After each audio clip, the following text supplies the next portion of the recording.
विघ्नहर्ता श्री गणेश, श्री गणेश, श्री गणेश। बस मुझे ज्ञात है माता और पिताश्री में कौन श्रेष्ठ नर्तक है और कौन श्रेष्ठतम।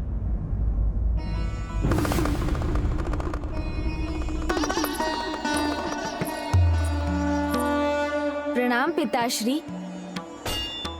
प्रणाम माता। अच्छा पुत्र, मैं भी तो सुनूं। तुम्हारे अनुसार कौन सर्वश्रेष्ठ है? ये किस दुविधा में उलझ गया मैं। अब माँ और पिताश्री सामने हैं। मैं किसे श्रेष्ठ कहूँ और किसे श्रेष्ठतम? कहो गणेश, संकोच कदापि मत करो। तुम्हारी माँ को कदापि बुरा नहीं लगेगा। हाँ पुत्र, सत्य अप्रिय हो तो भी तुम्हारे पिताश्री को कदापि बुरा नहीं लगेगा।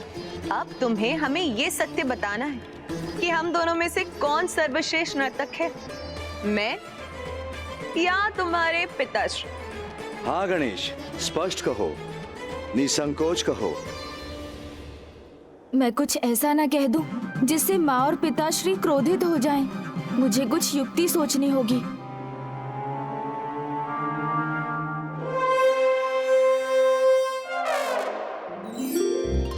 माँ, श्रेष्ठता का निर्णय लेने वाला मैं भला कौन हूँ? इसका निर्णायक तो संपूर्ण जगत को होना चाहिए। मैं कैसे कह दूं कौन है सर्वश्रेष्ठ नर्तक? पुत्र, तुम्हारे कहने का अर्थ मैं समझ गई और इसका निर्णय तो प्रतिस्पर्धा से ही स्पष्ट होगा। स्वामी, कदाचित इसमें आपको भी कोई आपत्ति नहीं होगी, क्योंकि इसके बाद संसार को ये स्पष्ट हो जाएगा कि नृत्य में सर्वाधिक कुशल कौन है। यदि आपको स्वीकार है तो भला इस प्रस्ताव को मैं कैसे नकार सकता हूँ। अपितु मैं तो आतुर हूँ संसार को नृत्य कला और कुशल नर्तक दोनों का परिचय देना चाहता हूँ। नृत्य के लिए माँ के चरण बढ़ाते ही इन योद्धाओं के जन्म का निर्धारण हो गया था।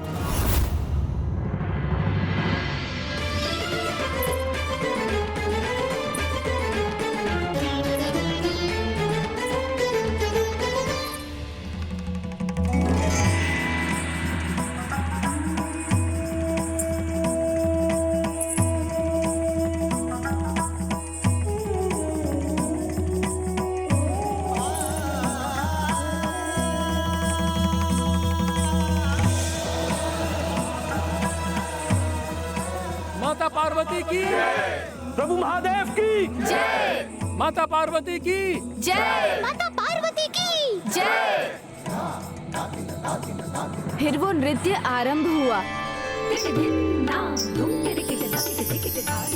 इस नृत्य में पिताश्री शिव शंकर के डमरू के नाद के श्रवण से ऋषि पाणिनि को महेंद्र सूत्र नाम की 14 ध्वनियों की रचना की प्रेरणा प्राप्त हुई, जो संस्कृत व्याकरण का आधार बने।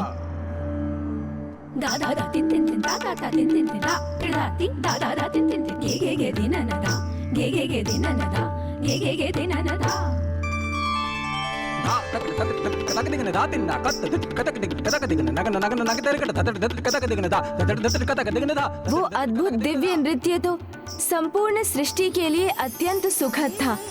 सभी दिशाएं शांत और दिव्य स्नेह के भाव से भर गई थीं। प्रकृति में एक असाधारण उल्लास का संचार हुआ था।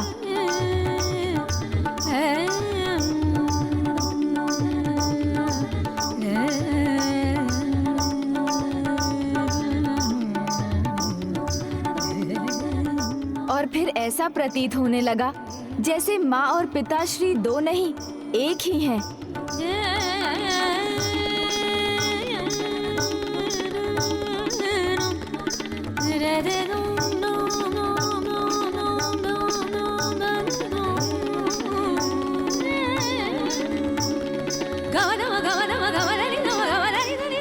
जो होता है वो प्रभु की लीला होती है। उनके इस नृत्य में एक क्षण ऐसा भी आया जब माँ की पायल टूट गई और सभी 9 घुंघरू छिटककर इधर उधर बिखर गए।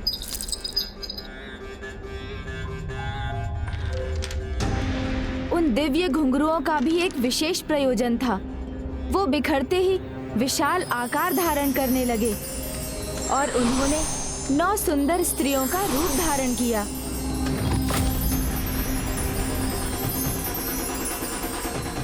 पिताश्री महादेव अभी भी नृत्य के आवेग में थे। तभी उनके मस्तक से श्वेत के कुछ कण गिरे। माँ के घुंघरुओं से उत्पन्न उन 9 स्त्रियों ने अपने हाथों में पिताश्री महादेव के श्वेत की बूंदों को स्वीकार किया।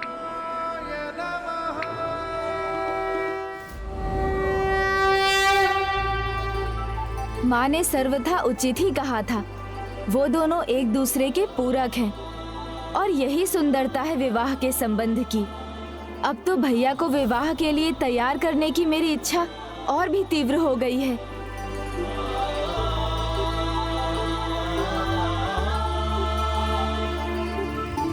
गणेश, क्या हुआ? किस विचार में डूब गए हो तुम पुनः? अब आगे क्या हुआ वो बताओ। आगे ये हुआ कि जब माँ की दृष्टि उन स्त्रियों पर पड़ी तो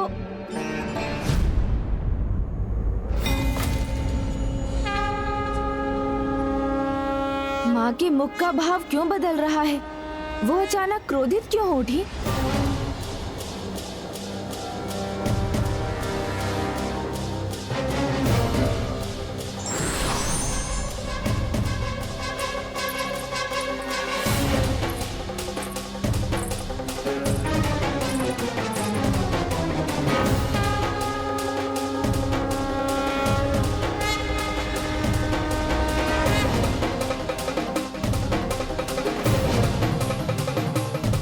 प्रणाम स्वामी। स्वामी,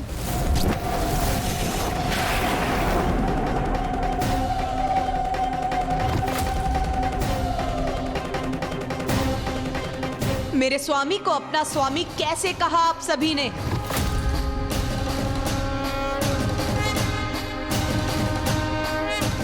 प्रभु महादेव ही हमारे स्वामी हैं। अभी कुछ ही क्षण पहले उन्हें देखते देखते ही हमारा जन्म हुआ।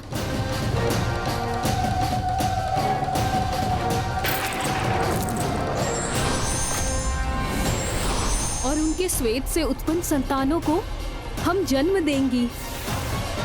और हमारी मृत्यु के समय भी हमारी दृष्टि मात्र उन्हीं पर टिकी रहेगी। यदि आप मेरे स्वामी महादेव से परिचित हैं, तो उनकी शक्ति से भी अवश्य परिचित होंगी। और ये सब जानते हुए भी अपनी मर्यादा का उल्लंघन किया है तुमने, अपनी सीमा को लांघा है। किसी अन्य के स्वामी से संतान की इच्छा रखना सर्वथा अनुचित है।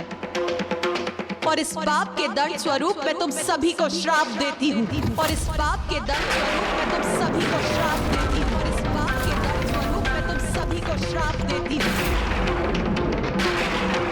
कि तुम्हें कैलाश में कभी शरण नहीं प्राप्त होगी, और ना ही तुम अपनी इन संतानों को जन्म दे सकोगे। और इन्हें ऐसे ही गर्भ में धारण कर तुम्हें कैलाश से दूर रहना होगा। माँ ने उन 9 देवियों को इतना कठोर दंड दे दिया। मन, बुद्धि, कृति, इन तीनों का शुद्धिकरण ही प्रायश्चित है। उनका प्रायश्चित तो अनिवार्य था, किंतु ये तो माता की लीला भी थी, क्योंकि उन्हें ये भली भांति ज्ञात था कि उन 9 देवियों के पुत्रों की आवश्यकता संसार को कब होने जा रही थी। कैलाश से जाने पर सभी 9 देवियों ने अपनी भूल को समझकर गौरी शंकराय नमः का जाप आरंभ कर दिया। और फिर उनकी वर्षों की तपस्या, आराधना और विनती के फल स्वरूप उन्हें माँ और पिताश्री के दर्शन का सौभाग्य प्राप्त हुआ।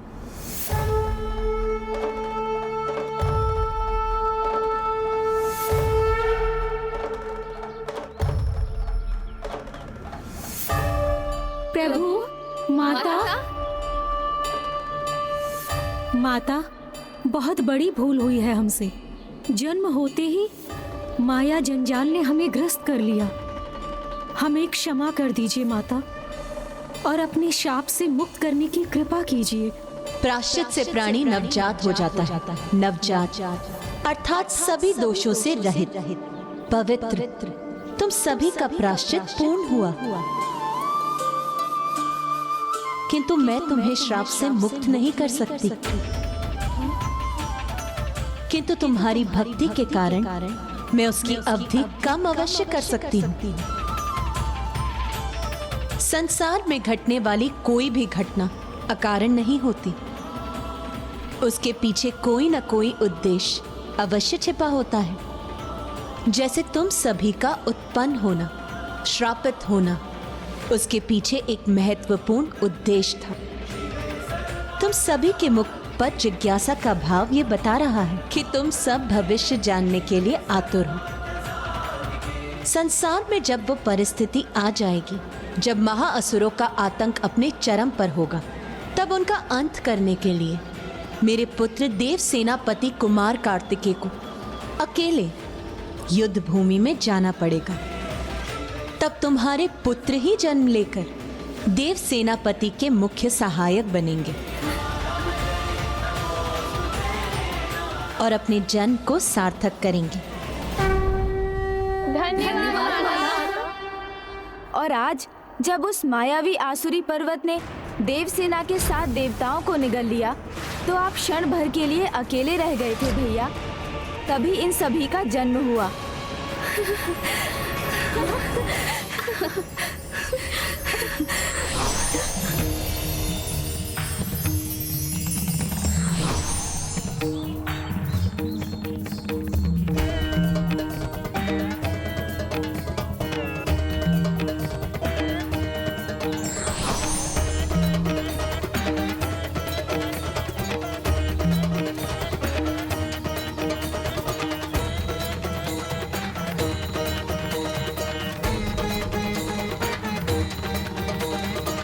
प्रणाम प्रभु गौरी शंकर। प्रभु शिव शंकर, आप ही की ऊर्जा ने हमें इनके जन्म का माध्यम बनाया है, इसीलिए वास्तव में तो ये आप ही के पुत्र हैं। आप इन्हें अपनी सेवा में स्वीकार करें और आप इन्हें इनके जीवन का मार्ग दिखाने की कृपा करें। महायोद्धा होंगे आपके पुत्र देवियों, वीर योद्धा के नाम से विख्यात होंगे और आप सभी इनकी माताएं नवरत्नों के नाम से जानी जाएंगी। यही है इन 9 वीर बंधुओं के जन्म की कथा और इनमें ज्येष्ठ है वीर बाहु। अर्थात मैंने अपने 9 सिंहास्त्र से अपने ही भ्राताओं पर वार कर दिया। भैया, मैं समय चक्र को पीछे ले जाकर पुनः इस घटना को यथावत कर दूंगा। तब आप अपना अस्त्र लौटाने की कृपा कीजिएगा। किंतु गणेश,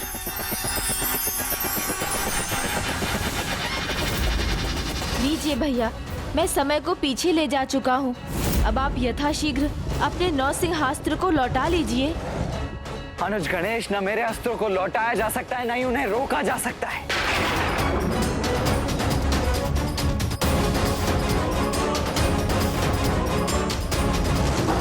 वीर योद्धा कभी अपने कर्तव्य मार्ग से विचलित नहीं होते, चाहे कोई भी चुनौती क्यों ना हो। हमें देव सेनापति कुमार कार्तिकेय तक पहुंचना ही होगा।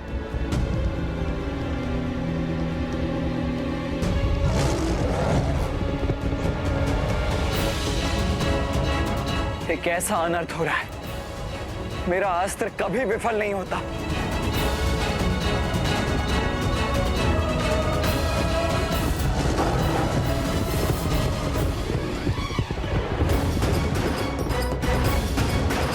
भैया, अपने सामने वाली शिला पर चढ़ जाइए।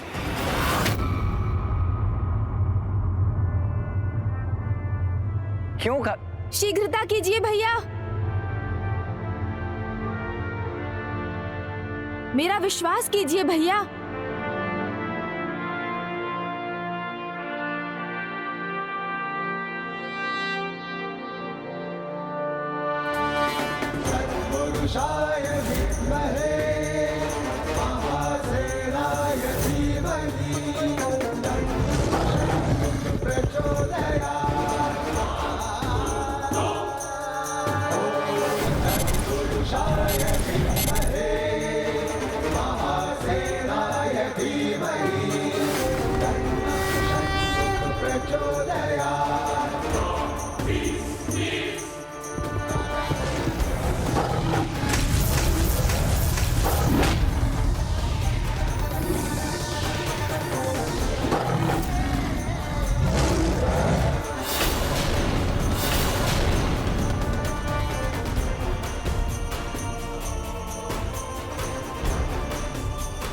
स्वामीनाथ की जय। मेरे सिंहास्त्र ने इन पर कोई आघात नहीं किया, ये कैसे हुआ? ये 9 योद्धा कौन है? इस बालक ने अपने रक्षकों को तो नहीं बुला भेजा है? भैया, ये आपके केवल भ्राता ही नहीं, भक्त भी हैं। और भक्त की शक्ति प्रभु के अस्त्र को भी उनके आशीर्वाद में बदल देती है। किंतु गणेश, मेरे इस अस्त्र को लौटाया नहीं जा सकता। यदि उस पर प्रत्युत्तर में प्रहार नहीं किया गया तो मेरा अस्त्र कदापि रुकेगा नहीं, और मेरे भक्त मेरे अस्त्र पर प्रहार कदापि नहीं करेंगे। तो ऐसे में हमारे पास क्या उपाय शेष रहता है? भैया, आप अपने इन वीर योद्धाओं को आदेश दीजिए कि वो इस नव से अस्त्र को शत्रु सेना की ओर मोड़ दें। उचित है अनुज। हे वीर योद्धाओ, अपने सामने इस अस्त्र का सामना करो और उसे शत्रु सेना की ओर मोड़ दो।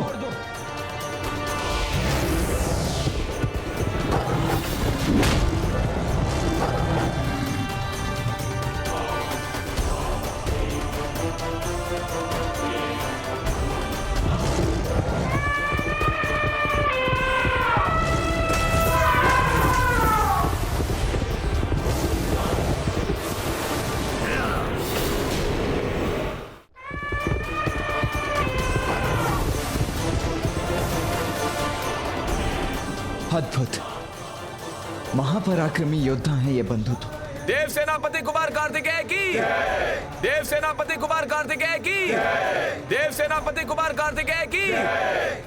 इनका ये जय घोष तो शीघ्र इनकी पराजय के स्वर में बदल जाएगा। मुझे इनका सामना करने दीजिए, मैं अभी नहीं मिटा दूंगा।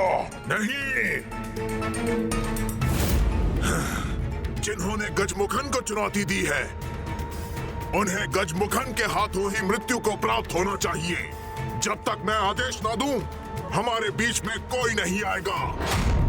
उचित है।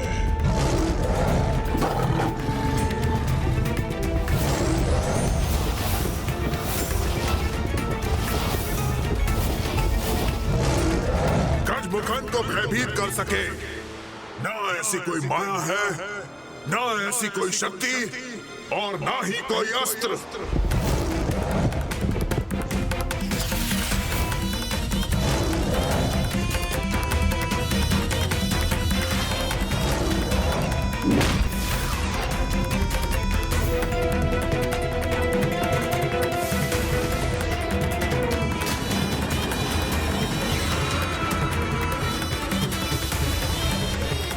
अब आक्रमण मैं करूंगा और तुम सब अवश्य आहत होंगे।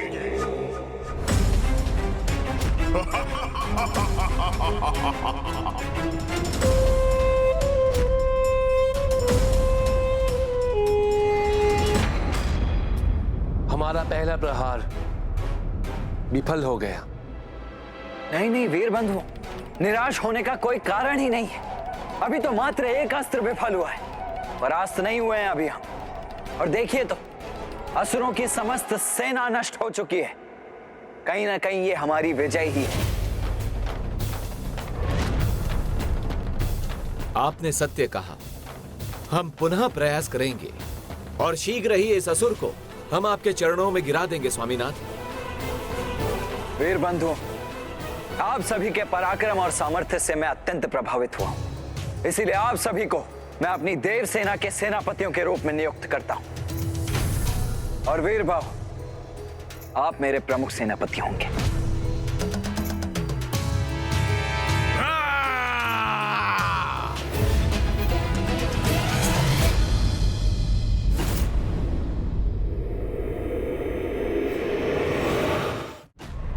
तैयार हो जाइए, यह पुनः आक्रमण की सूचना है। सूचना है, किंतु आक्रमण की नहीं, तुम्हारी मृत्यु की।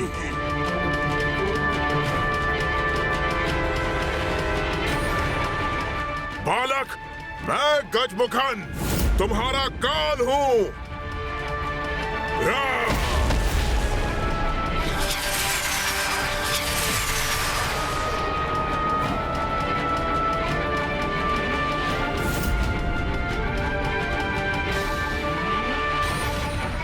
युद्ध के लिए आतुर हो रहा है, तभी इसने यहाँ युद्ध भूमि का निर्माण कर दिया है।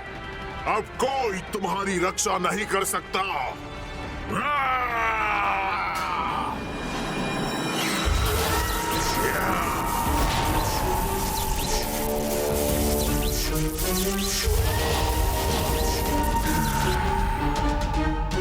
ये दुष्ट गजमुखन मायावी असुरों की सेना उत्पन्न कर रहा है।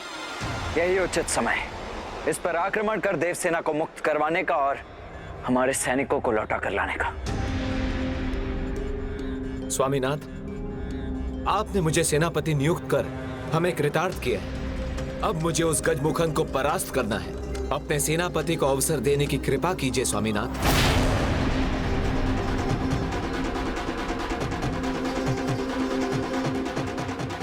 हम अपने सामर्थ्य से इसे परास्त कर अपनी योग्यता प्रमाणित करने के इच्छुक हैं। हम पर विश्वास कीजिए स्वामीनाथ।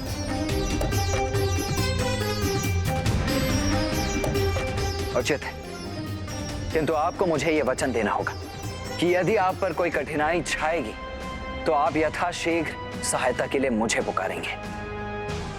आपकी आज्ञा का पालन अवश्य होगा प्रभु, और हमारा प्रयास होगा कि उस गजमुखन को लेकर आपको चिंता करने की कोई आवश्यकता ना पड़े। भ्राताओं, अपने अस्त्र धारण करो।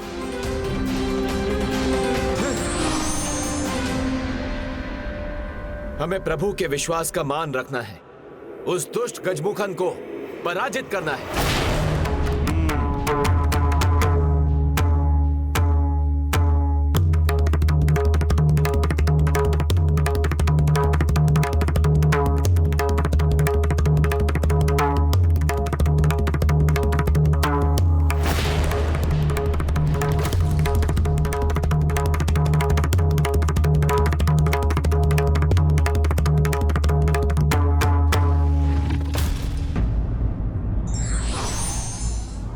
समय रहते व्यक्ति यदि अपने दोष को स्वीकार कर प्रायश्चित कर लेता है तो वो पूर्णतः दोष मुक्त हो जाता है।